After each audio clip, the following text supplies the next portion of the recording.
गिरिडीह लोकसभा क्षेत्र से एनडीए प्रत्याशी सांसद सीपी चौधरी के नामांकन में शामिल होने बोकारो पहुंचे आजसू सुप्रीमो सुदेश महतो ने कहा कि गिरिडीह लोकसभा क्षेत्र से जनता का प्यार पिछले बार भी एनडीए प्रत्याशी को मिला था और इस बार भी मिलेगा।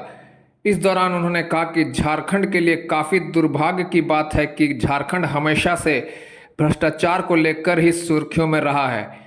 कभी मंत्री भ्रष्टाचार में लिप्त पाए जाते हैं तो कभी झारखंड के आईएएस लेवल के अधिकारी भ्रष्टाचार के मामले में गिरफ्तार होते हैं। कहा कि ईडी की कार्रवाई में अभी और भी कई मामले सामने आने बाकी हैं। बिल्कुल, इस बार आज हमारा दूसरी बार गिरिडीह लोकसभा से हमारे पार्टी प्रत्याशी आदरणीय जयप्रकाश चौधरी जी का नामांकन हुआ है और हमारी तैयारी जिस रूप से है, जिस रूप से हम सभी लोगों ने काम किया है और 5 साल जो हमारी जवाबदेही के ऊपर हम सभी लोगों ने अपनी पहल की है, निश्चित रूप से ये भरोसा किया जा सकता है कि बड़ा आशीर्वाद यहाँ के लोगों का गिरिडीह के आम जनता का मिलेगा और वो आंकड़ा बढ़ेगा। रमा, गुमला, सिमडेगा, राज्य के सभी हिस्सों से चूँकि गवर्नमेंट ने अपने कमिटमेंट को पूरा नहीं किया, गवर्नमेंट जिस विश्वास के साथ या फिर जिस कमिटमेंट के साथ या जिन वायदों के साथ आई थी उन्होंने अपना वायदा एक भी पूरा नहीं किया। उसमें सबसे बड़ा विषय था पलायन भी।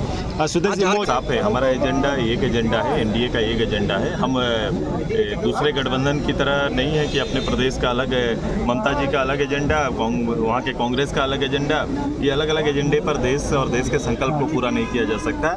इसलिए एक एजेंडा देश का जो है उस पर काम करेंगे, लेकिन झारखंड के रूप में, झारखंड के प्रतिनिधि के रूप में, रीजनल दल के रूप में हमारा पूरा दायित्व है कि रीजनल चेहरा के रूप में चंद्रप्रकाश चौधरी जी आजसू का नेतृत्व रूप से सोचो। पहले बड़े स्तर पर सांसद के यहाँ पर उनके ठिकानों पर, आज मंत्री के निजी सचिव के ठिकानों पर ये आज कार्रवाई चल रही है। दिन से शाम तक जो आंकड़ा अभी है, भविष्य में ये आंकड़ा बदले।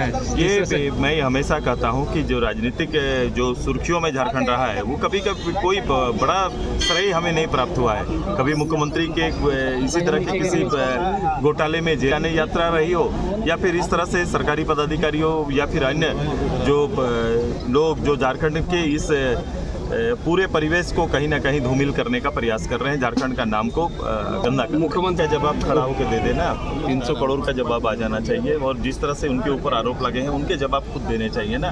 जो रुपये गिने जा रहे हैं एक साधारण नौकर के घर में, ये हैसियत 30 करोड़ रुपये अभी तक का जो टीवी में जो देख रहे हैं, 30 करोड़ रुपये उनके घर से आता है। ये क्या आलम है। आकर्षक झूलों, देश विदेश के अनेकों रंग बिरंगे अनोखे आइटम से सजी दुकानों के साथ शुरू हो गया है मनोरंजन पार्क डिज्नीलैंड मेला। मनोरंजन पार्क डिज्नीलैंड मेला में आपको मिलेगा break dance, Tora Tora, Mickey Mouse, tower झूला, स्कॉर्पियो झूला और जंपिंग झूला।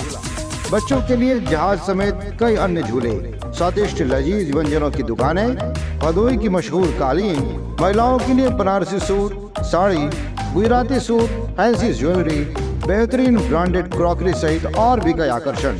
अपनी शाम को खुशनुमा और रंगीन बनाने के लिए अपने परिवार के साथ एक बार अवश्य पधारें। मनोरंजन डिज्नीलैंड मेला, सन चित्र मंदिर के पास।